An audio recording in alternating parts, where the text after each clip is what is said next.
Good afternoon, class. Okay, before we start, let us all stand and open our hearts to the Lord. May I ask the representative of this class to lead us the opening prayer? Okay, you miss. What's your name? Jasmine. Okay, Jasmine, can you please lead us the opening prayer? Okay, in the name of the Father, and of the Son, and of the Holy Spirit. Amen.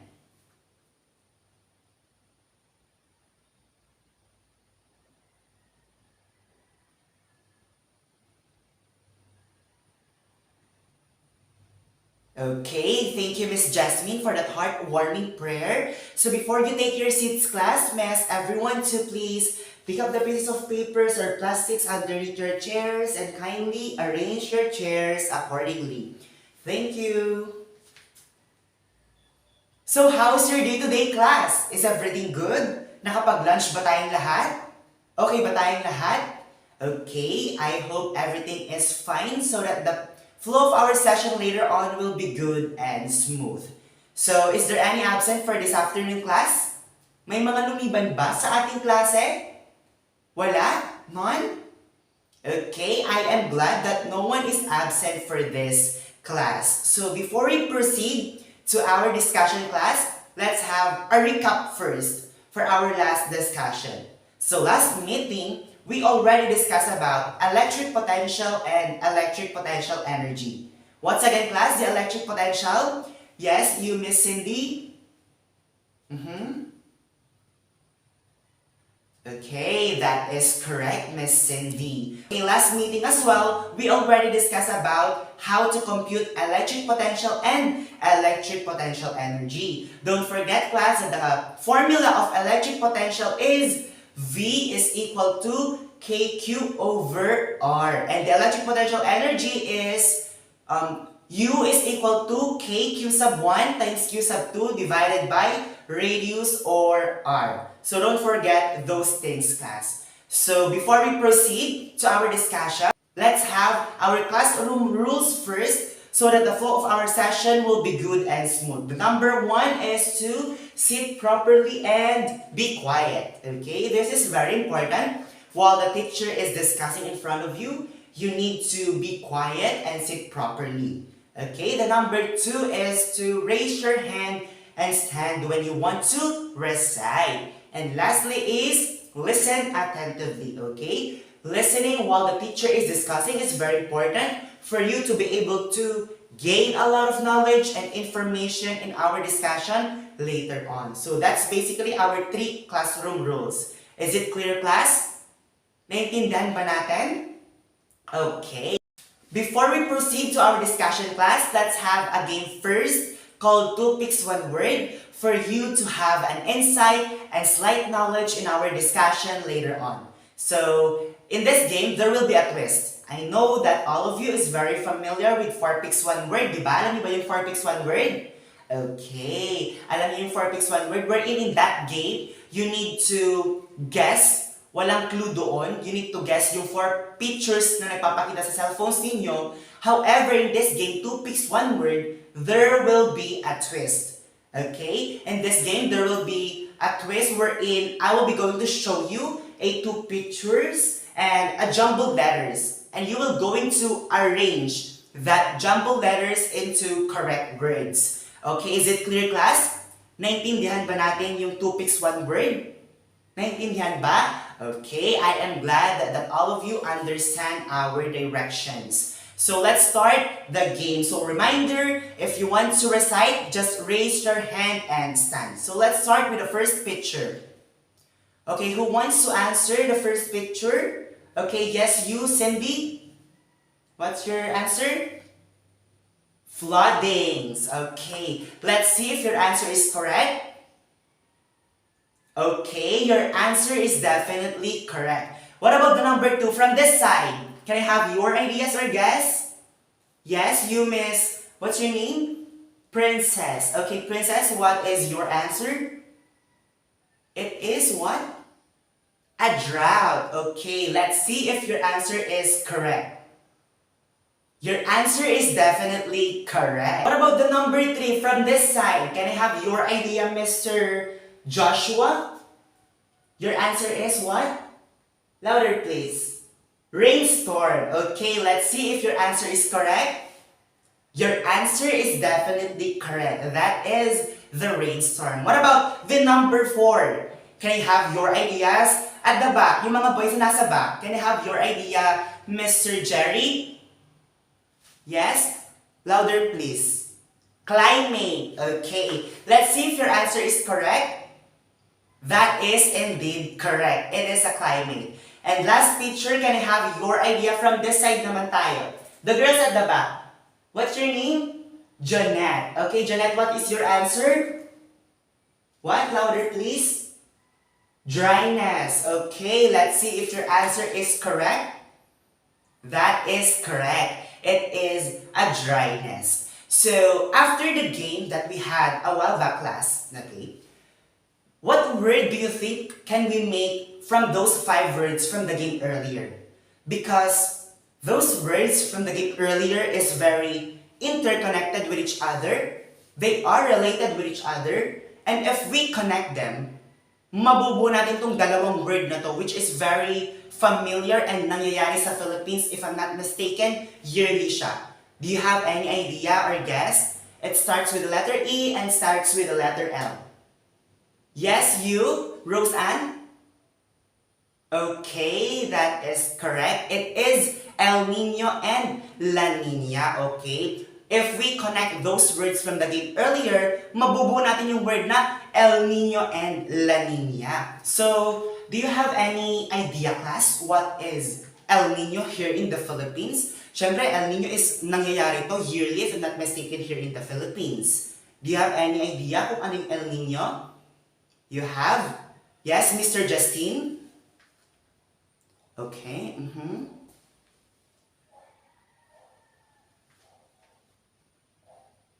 Okay, that is correct, Justine. When we speak about El Niño here in the Philippines, class, it is a natural phenomenon wherein it is the result of fluctuation in rainfall. Okay? Nagkukulang ng rainfall kaya nagkakaroon tayo ng mga drought effect brought by the El Niño. What about from this side? Can I have your ideas?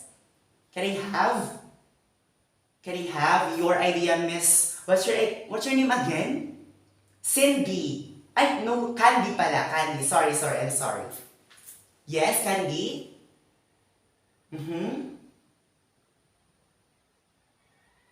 Okay, that is correct. When we cannot resolve this climate phenomenon here in the Philippines, of course, magkakaroon tayo ng mga sicknesses or diseases brought by the El Niño. Siyempre, kapag sobrang mainit, magkakaroon tayo ng mga prickly heat like that, yung mga bungang araw. That is why nagkakaroon tayo ng mga sicknesses or diseases brought by the El Niño. So that's basically the El Niño here in the Philippines, class. What about La Niña, class? Do you have any idea kung ano nga ba yung La Niña here in the Philippines? Can I have your idea, Mr. Mark Lester at the back? Okay.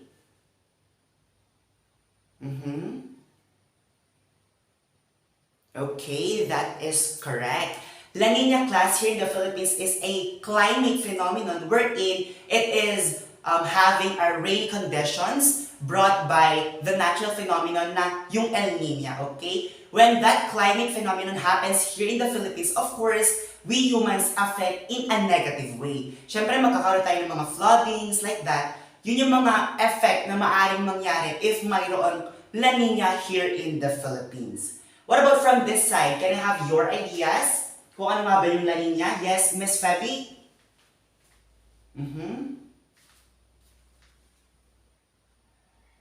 Okay, that is correct. Sabi ni Miss Feby, magkakaroon daw tayo ng mga landslide if mayroong La Niña here in the Philippines, which is correct. Siyempre kapag rainy conditions, heavy rainy conditions, maaaring mangyari sa mga nasa bulubundukin, may mga mangyayaring landslide na mangyayari doon brought by the heavy rain na yung El Niña na tinatawag natin. Okay? So basically, class, El Niño and La Niña here in the Philippines is not a natural phenomenon but often called it as climate phenomenon. Okay? Sir, bakit climate phenomenon? Hindi siya natural phenomenon. Climate phenomenon dahil isa siyang ingredient para magkaroon tayo ng mga natural disasters. Okay? Just like first example, ito si El Niño. Okay? bago magkaroon ng drought, ito muna yung ingredients para magkaroon ng drought. Okay, gets ba natin? Ito si El Nino, isa siyang ingredient para magkaroon tayo ng drought. Para magkaroon tayo ng natural disasters, kailangan muna na ng climate phenomenon brought by the El Nino. Just like in La Niña, hindi tayo magkakaroon ng floodings if walang La Niña. So, La Niña is basically a climate phenomenon para magkaroon ng natural disasters. Isa siyang ingredient para magkaroon ng natural disasters. So, that's basically El Nino and La Niña, class. So, before we proceed to our discussion, class, may I ask someone to please read the learning objectives of this lesson? Yes, you, Miss Jenrick. Mr. Jenrick, sorry.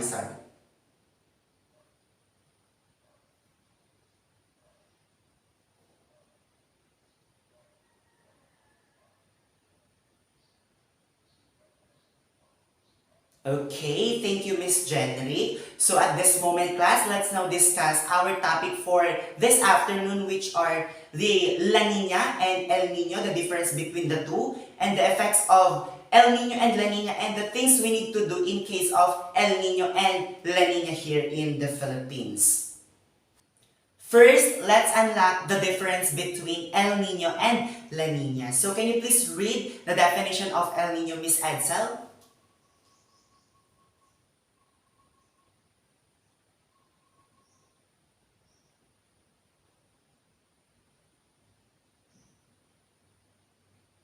Okay, thank you, Miss Edsel. So with the given definition, class, when we speak El Nino here in the Philippines, we often know it as a disaster, wherein it gives us a lot of negative effects like drought that can affect our crops and other resources. However, class, this El Nino is not a natural disaster, but often called it as climate phenomenon, which means it can bring drier and hotter weather conditions that can affect our crops and resources like the drought and dry spell. Okay, yun yung mga maaari nating matamasa kung mayroong El Nino here in the Philippines, drought and dry spell. Do you have any idea, class, what is dry spell? Ano nga ba yung dry spell? Okay, yes, you, Miss Carol? Okay, that is correct. Tama si Miss Carol. When we say kasi, class, dry spell, it is characterized by lack of rainfall which result in a water shortage. So yun yung dry spell na tinatawag. Naglalak siya ng rainfall, okay? Nagkukulang ng rainfall. That is why nagre-result siya ng water shortage. While this drought naman, class, is a prolonged, okay? It is a prolonged water shortage. Prolonged period of water shortage. So if we connect those two effects na maaaring mangyari na may bibigay ng El Nino, parang si dry spell is like a fever that happens in a short period of time lang. Parang 1 week, 2 weeks, ganun lang siya. However, this drought naman happens in a long period of time like, just like for example, diabetes. Okay, na nangyayari siya in a long period of time, maybe a year, a month, like that. Okay, yun yung basically na maaari nating matamasa if there is El Nino, the dry spell and the drought. So they still think, class, there is still positive effect na maaring may bigay ni El Nino here in the Philippines? Can I have your idea, Miss Princess?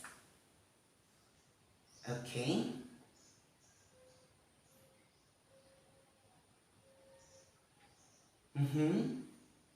Okay, you are correct, Miss Princess. Sabi ni Miss Princess, if may El Nino daw, maaring magkaroon ng positive effect sa mga may dried fish business, okay? Which is kailangan nila ng sunny weather in order na makapag-produce ng mas madaming dried goods. Yung mga fish, yung mga squid, daing, like that. Pabor sa mga may business na gano'n yung El Nino since they need hot and drier weather conditions para makapag-produce ng dried fish goods. However, sa mga ibang businesses naman, parang hindi pabor sa kanila yung El Nino since drier and hotter weather conditions, hindi madaming customer or nagkukulang sila ng customer due to hot and drier weather conditions. However, sa mga may business naman like halo-halo, di ba? Yung mga ice candy, pabor sa kanila to since mainit yung araw, kailangan ng tao magpalamig. So, mas madami silang mabebentang mga products or goods due to hot and dry conditions and kailangan magpalamig ng tao since mainit siya, so pabor sa mga business na halo-halo,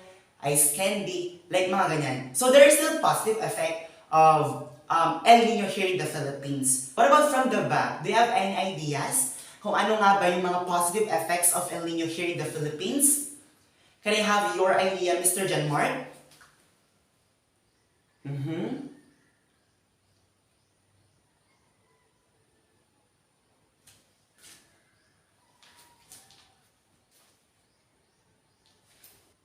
Okay, you are correct, John Mark. You know what, class? Based on the article that I have read online, okay, it says there that farmers may experience better crop harvesting during El Nino events. Bakit kaya nasabi doon na mas maganda daw yung crop harvesting ng mga farmers sa El Nino events?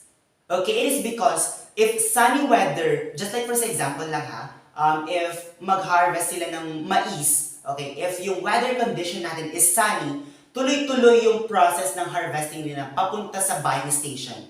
Okay? Kapag kasi mainit yung araw, okay, just like for example, mag-harvest sila. Sunny yung weather, okay, tuloy-tuloy yung trabaho, papunta sa thresher process. Okay? Sunny weather, tuloy-tuloy ulit yung process, papunta sa bilad process. Okay? Mainit ulit yung condition, tuloy-tuloy yung trabaho nila. Okay? That is why sinabi sa article na doon na farmers may experience better crop harvesting during El Nino events. Kapag kasi class, sunny ngayon, tapos bukas maulan, hindi tuloy-tuloy trabaho ng mga farmers natin. So kailangan nilang mag-stop. If sunny weather condition yan, dire-diretso rin yung trabaho nila. So, maaari nilang mapabilis yung trabaho nila if sunny yung weather natin. However, due to hotter and drier weather conditions naman, nagkakaroon tayo ng mga sicknesses or illnesses na tinatawag due to hot and drier condition brought by El Nino. Yung mga farmers naman natin siguro is sanay na kumbaga sa mainit na trabaho sa bukid. Okay? However, sa mga hindi sanay sa mainit na condition brought by El Nino, syempre magkakaroon sila ng illnesses, respiratory illnesses, kumbaga. So do you have any ideas, class, kung ano nga ba yung mga illnesses na maaari nating matamasa or ma-experience brought by the El Nino? Can I have your idea, Miss Angeline? Okay, that is correct. Fever is one of example of illnesses na maaari nating matamasa if there is El Nino. What about you, Miss Angeline? Husto. Okay, that is correct. Asthma. Sa mga may asthma na karamdaman dyan, syempre mas lalo silang matitrigger or magkakaroon ng asthma brought by the hot weather. So, be ready na lang if ever El Nino happens here in the Philippines. Generally speaking, class, when El Nino happens here in the Philippines, it may affect us in a good or bad way. Okay? Good, since yung mga farmers or may mga businesses na pabor sa El Nino, and bad naman yung mga respiratory diseases. Okay? However, class, El Nino is not only happens in a sunny conditions, maaari din magkaroon ng a bit of rainy conditions. Why? Because climate happens in an unexpected way. Okay? Hindi ibig sabihin, El Nino na yan, dire-diretso na sunny day. Okay? Hindi ganon. May mga tendency talaga na magkakaroon ng ulan ng kahit ilang oras, di ba? Hindi natin madidiktahan yung climate. Okay? If El Nino happens here in the Philippines, there is a percentage, however, low percentage lang yung mangyaring rainy condition if El Nino events na to. Okay? But in United States of America, pabor sa kanila ang El Nino since El Nino there is like a spring. Okay, since malamig na klima doon, when El Nino happens in United States of America, magkaroon sila ng spring, which is pabor sa mga taong nando doon sa America. In the Philippines, okay, may mga positive and negative tayong mararanasan. However, in rainy conditions naman na sinasabi ko kanina, hindi ibig sabihin na El Nino na ito, dire-diretso. May tendency, low percentage here in the Philippines, makakaroon ng rainy conditions sa El Nino na yun. Okay? Do you understand, class? What is El Nino all about? May mga questions ba tayo? Okay, I hope that everything is clear to all of you. At this moment, proceed naman tayo sa La Niña. So can you please read the definition of La Niña, Miss Edsel?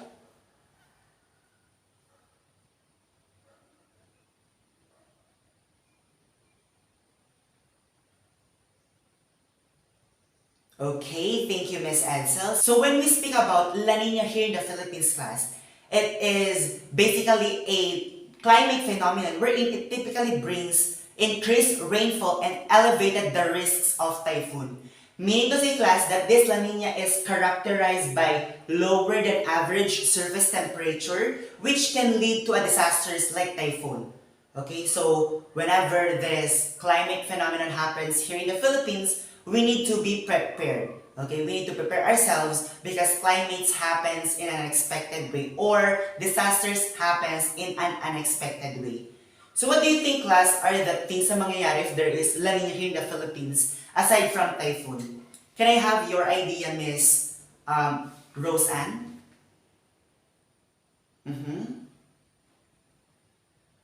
Okay, that is correct. Rose Ann is correct, class. Okay. Syempre, if may La Nina, maaari tayong magkaroon ng landslide. What about from this side? Can I have your idea, Miss Erica?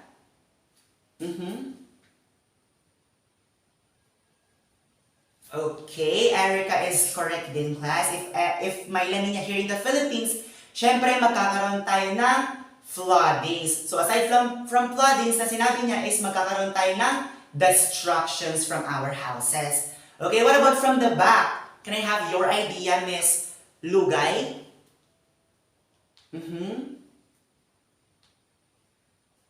Okay, that is correct then. If may La Nina brought by heavy rainfall conditions, maaaring maapektuhan yung mga crops natin. So, basically, class, La Nina here in the Philippines is like, maaari siyang may maitulong. However, mas madami kasi yung mga destructions na mangyayari. If may La Nina here in the Philippines brought by heavy rainfall conditions, syempre makakaroon tayo ng mga floodings, landslide, etc. and etc. Most especially sa mga may businesses like, or may mga crops, farmers, maapektuhan yung mga crops nila at malulugi yung mga farmers natin. So, mas malaki yung porsyento ng negative side ng La Nina than into positive side. So, when that climate phenomenon happens here in the Philippines, we need to be prepared and know the things we need to do in case this climate phenomenon happens here in the Philippines. So, do you have any clarifications, class? Questions regarding to the difference between El Nino and La Nina? Meron ba? None? Okay. Take note, class, that yung basic or main difference lang between El Nino and La Nina is that El Nino characterized by drier and hotter weather condition. Okay? While La Nina, class, naman is characterized by increased rainfall and elevated the risks of typhoon. So that is the main difference between El Nino and La Nina. So if walang questions, clarifications, then I hope everything is clear to all of you before we proceed to the effects of El Nino. Wala naman tayong clarifications dyan, baka nahihiya lang kayo, ha? Wala ba? Okay, so I hope that everything is clear to all of you. So at this time, let's now discuss the three effects of El Nino. The first one is the drought. Can you please read the definition of drought, Miss Roxanne?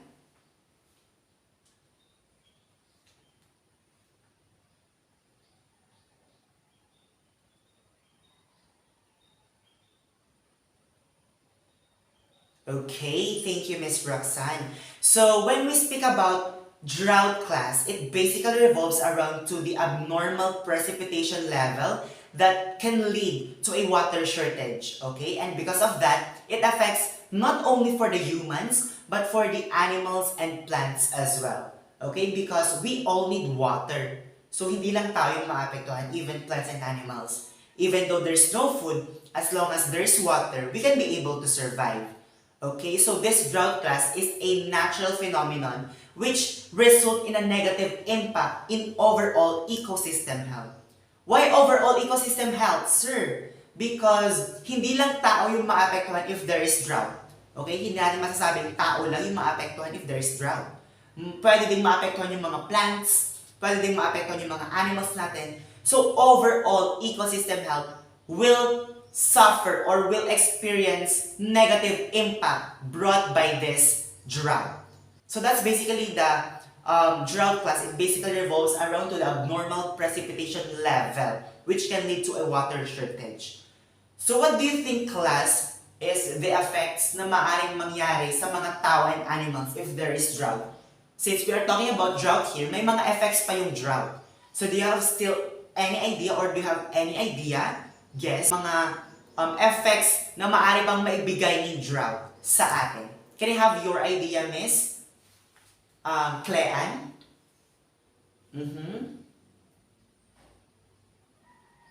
Okay, that is correct. What about from this side? Can I have your idea, Mr. Kevin?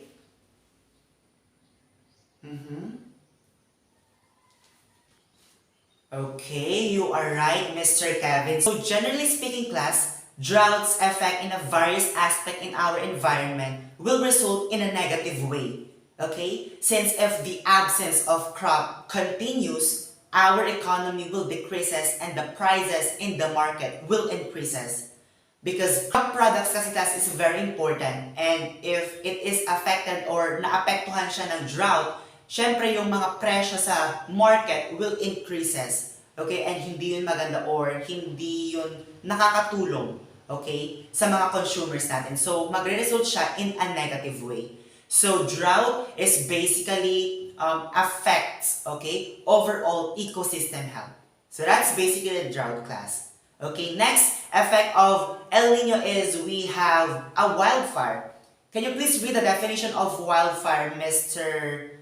Lord Andaya?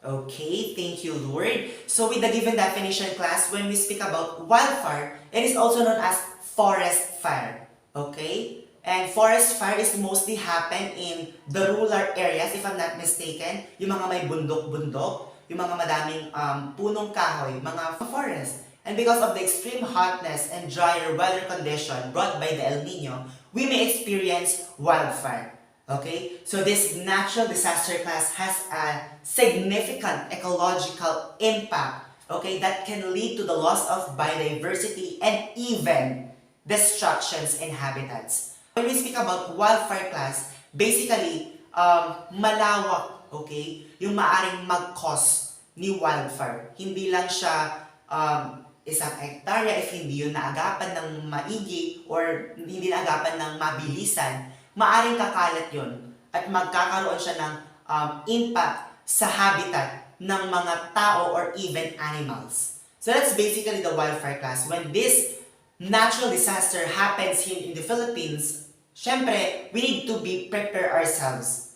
Okay? Because this kinds of disasters is very harmful sa buhay ng isang tao and even animals and plants. So that's basically the wildfire, class.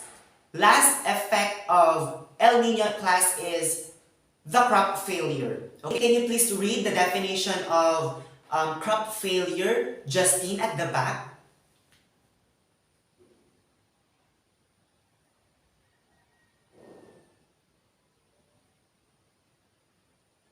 Okay, thank you, Mr. Justine. So when we speak crop failure, class, okay, it basically revolves around when there is no enough water to supply our crops. Okay, and because of that, it can lead, okay, to mitigate, okay, our plants to grow normally. If there's no water to supply our crops, syempre maaring magkaroon ng pagkabulok, okay, maaring malanta yung mga crops, maaring masira yung mga crops, and because of that, hindi na siya maibebenta sa market or konti na lang yung halaga or price niya sa market. So if that moment happens sa mga farmers natin, maapektuhan yung investment nila, okay, sa mga crops nila. Syempre, malulugi sila, masasayang yung investment, puhunan nila. So that is basically the crop failure, class. Okay, when there is no enough water to supply our plants, okay, maapektuhan yung pag-grow ng crops natin, okay, due to no enough water to supply their needs. Just like human beings, do you think if wala talagang water or kulang ng water sa buhay ng isang tao, do you think ba na lalaki ng maayos yung bata? Syempre hindi, maaari siyang magkasakit. Just like in plants. Okay? If yung bata nakulangan siya ng water para makapag-survive, sasakit yan. Okay? Magkakaroon yan ng mga busyness or pagkahilo, pagkasuka, hindi siya lalaki ng masustansyang tao due to no enough water. Just like in crops din, okay? If walang enough na water na makakapag-supply sa kanilang needs, hindi sila lalaki ng maayos. So what do you think, class, will happen if, just like first example, sa Philippines so nangyari na, just like first example, crop failure happens sa buong Pilipinas. What do you think will happen in the market if that moment happens? Just like first example lang. Yes, you? Okay, that is correct. What about from this side? Yes, you, Miss Juliet? Okay, that is correct. Basically, if crop failure happens sa buong Pilipinas, okay, yung economy natin is magdi-decrease. Okay, at yung mga bilihin sa market, tataas siya. So, if that moment happens, magre-result ito ng negative way, okay, sa buhay ng isang tao. So, that is basically the 3 effects of El Nino here in the Philippines, class. Do you have any clarifications, questions regarding to the effects of El Nino, class? Meron ba kayong mga questions? None? Wow, baka meron kayong questions dyan. Nahiya lang kayo. None? Okay, I hope everything is clear to all of you before we proceed to the effects of La Niña. So at this moment, class, let's now proceed to the effects of La Niña. So the first one is the flood. Okay, can you please read the definition of flood, Miss Ellen?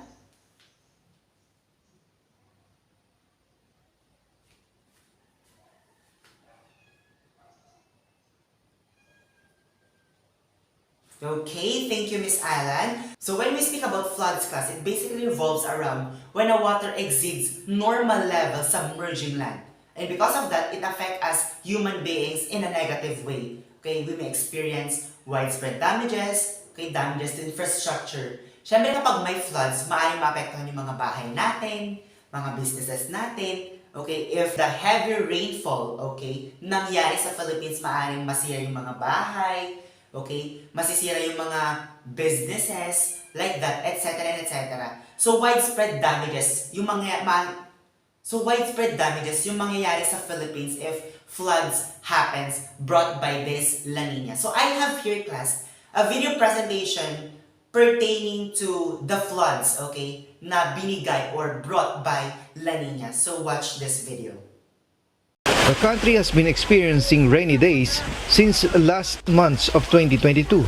This despite the absence of tropical cyclone in the Philippine Area of Responsibility or PAR. The Philippine Atmospheric, Geophysical and Astronomical Services Administration or PAGASA explains that La Niña phenomenon is still existing. This makes other weather systems such as shear line and northeast monsoon that would bring more rainfall.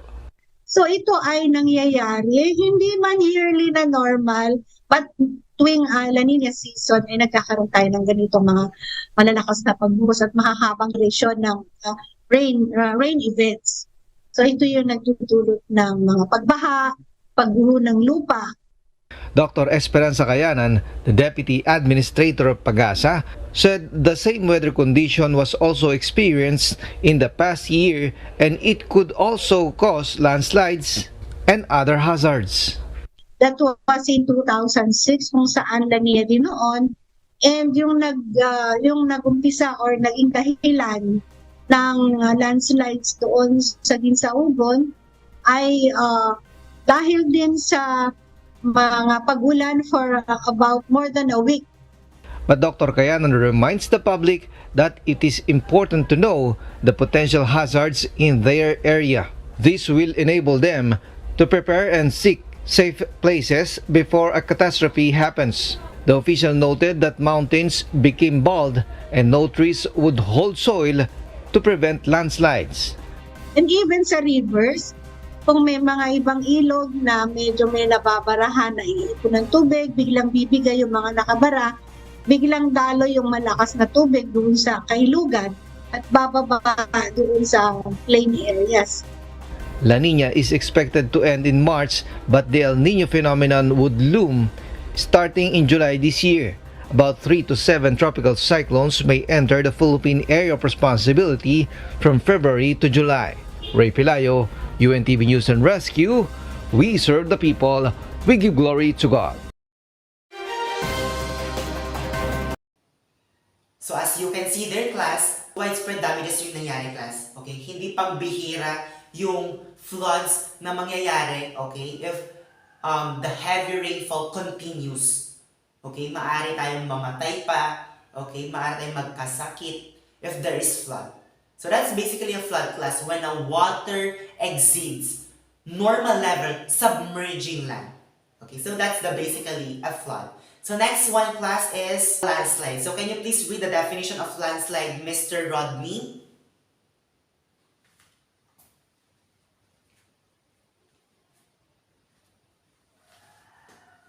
Okay, thank you, Mr. Rodney. So when we speak about landslide, class, okay, it is an effect of La Niña, okay, due to heavy rainfall brought by La Niña, nagkakaroon tayo ng landslide, okay, when the debris, rocks, soil collapse, okay, it will pose a significant impact, okay, to infrastructure that will harm humans' safety.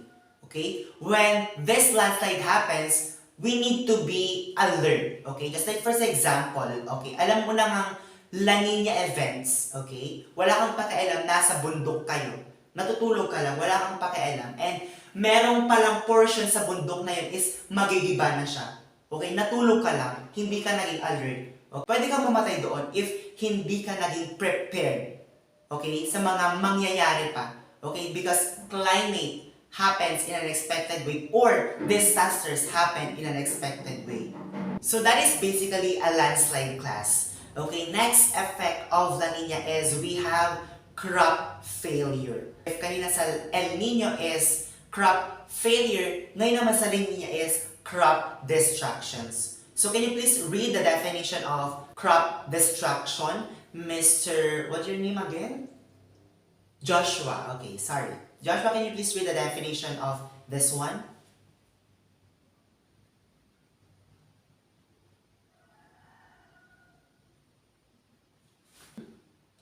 Okay, thank you, Joshua. So when we speak about this crop destruction happens in Philippines, class, syempre maaari tayong maka-experience dito ng negative impact. Why? Because yung mga crops natin, just like for example, yung cabbage, carrots, okay, if heavy rainfall happens in a long period of time, maapektuhan yung mga crops ng mga farmers natin, just like in Benguet. Sa mga cabbage doon, repolyo, sayote, if heavy rainfall continues na papunta na siya sa weeks, months, ganun yung katagal na niya, maaaring maapektuhan yung mga pananim doon, okay? Maaari silang mabulok, okay? Maaari silang masira due to the heavy rainfall brought by La Nina, okay? Crop destruction is mostly happening. Why? Because the effect of La Nina in our environment is very significant, okay? Na maaari siyang maapektuhan sa food security ng tao, economic security ng tao. Okay, just like for example, sa Benguet na lang, okay? Yung mga pananim na nito, cabbage, repolyo, Chinese pechay, etc., etc. If heavy rainfall continues in a long period of time, do you think baklas na makakapag-survive yung mga gulay nandoon? Do you think? No, hindi ba? Okay, kapag sobra na yung water, okay, sa isang plants, maaari silang mabulok, mamatay, masira. Okay? So, crop destruction, okay, happens when there is La Nina. Okay? And that natural disaster is maaaring makapag-result, okay, sa buhay ng isang tao and even farmers in a negative way. Siyempre, if crop destruction happens, okay, maaaring maapektuhan yung mga investment ng mga farmers natin. Just like sa cost ng El Niño kanina, okay? Maapektuhan yung pananim, okay, investment, tatas yung mga bilihin. Okay, so that's basically the effects of La Nina, class. Do you have any questions, clarifications regarding to the effects of La Nina? None? Okay. If none, then I hope that everything is clear to all of you. So at this moment, let's now discuss the things we need to do in case of El Nino and La Nina here in the Philippines. So first, let's discuss the things we need to do in case of El Nino. So the first one is to wear comfortable clothes or press condiment. Why do you think, class, we need to wear comfortable clothes or pressed-on damit when El Nino happens here in the Philippines? Can I have your idea? Yes, Mr. Joshua? Okay, that is correct. What about from this side, at the back? You? Okay.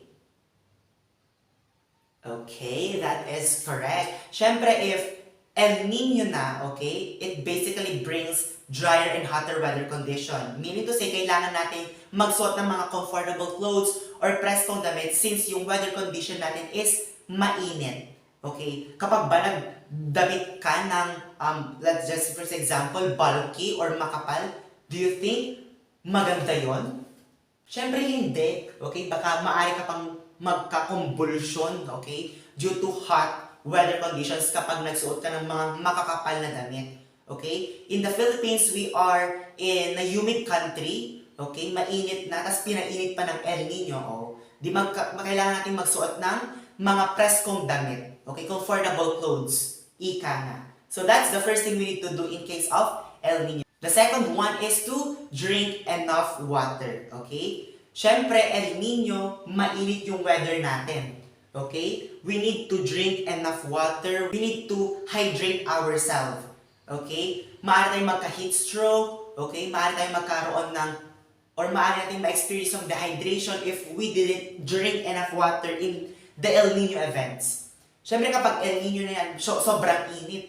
Okay? Kailangan natin i-hydrate yung sarili natin sa water para hindi tayo magkaroon ng mga illnesses or pagkahilo. Okay? So that's the second thing we need to do in case of El Nino. And the last one is to, okay, wear sunscreen or kahit magpayong lang. Okay? In case na lalabas. Siyempre, mainit yung araw, tirik yung araw. Based sa nabasa ko on the internet, okay, 10 to 3 in the afternoon is yun yung pinaka mainit na araw na maaaring matamasa dito sa Philippines. Okay? Mainit yun and nakakasira yun ng balat. Okay? So, in case you are going out, okay, magdala ng payong and wear sunscreen. Okay? To protect yourselves from UV, okay, UV rays like that, mga harmful effects na maaaring maibigay sa atin ng sunlight.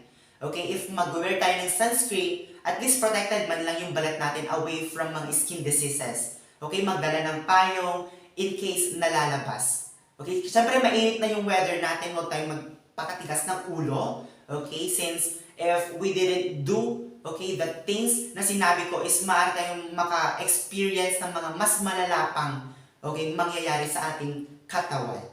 So that's the basically things we need to do, class. The first one is to what?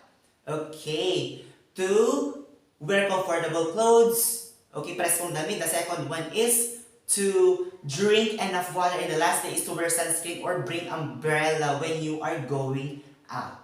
So, next is the things we need to do in case of La Niña.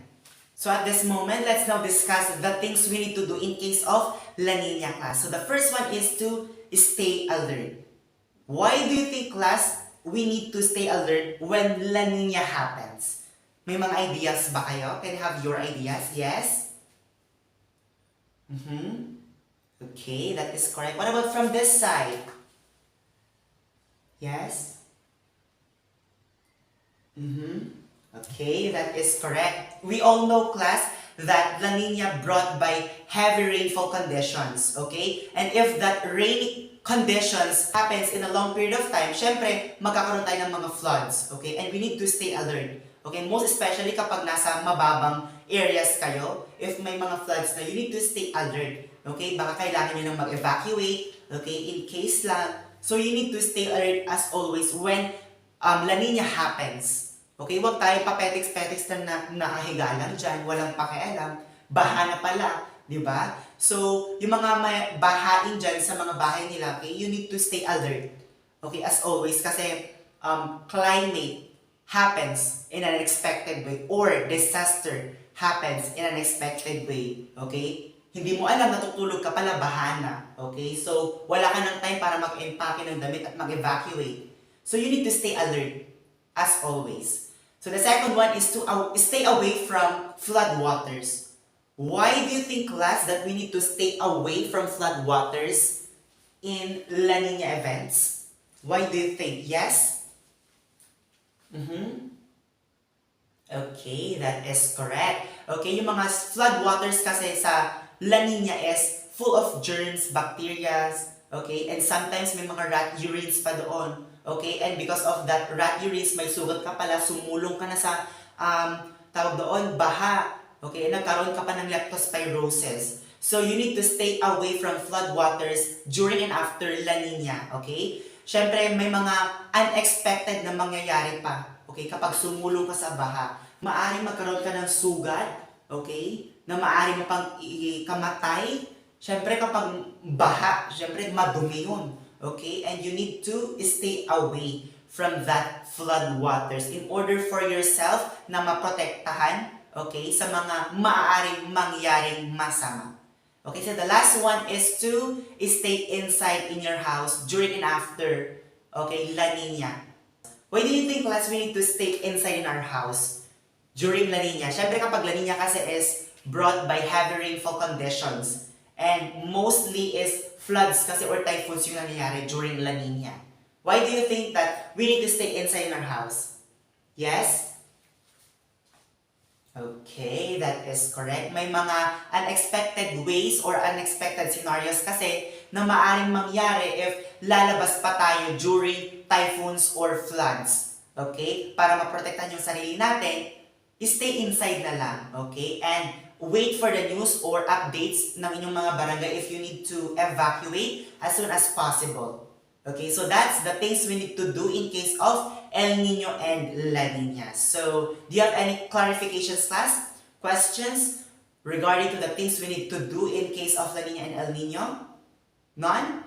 Okay, if none, then I hope that everything is clear to all of you. So, if you don't have any questions, okay, may I ask from this class, okay, what's the difference between El Niño and La Nina again? Yes? You, Mr. Joshua? Okay, that is correct. What about the effects of El Niño? Yes? And crop. Yes, that's correct. What about the effects of La Nina? Can I have you, Miss Roxanne? That is correct. What about the things we need to do in case of El Niño? El Niño muna tayo. Okay, yes?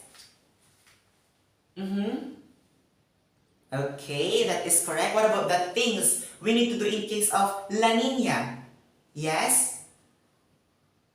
Okay, that is correct. So at this moment, class, I have here a prepared activity for you to answer. Just scan this QR code. Okay, just write your answer in your notebook and submit it to me. So can you please read our value for this afternoon? Yes, Miss Edsel? Okay, thank you, Miss Edsel. So, what do you think, class, is the connection of this verse from our topic earlier? Do you have any ideas? Yes, you, Miss Roseanne?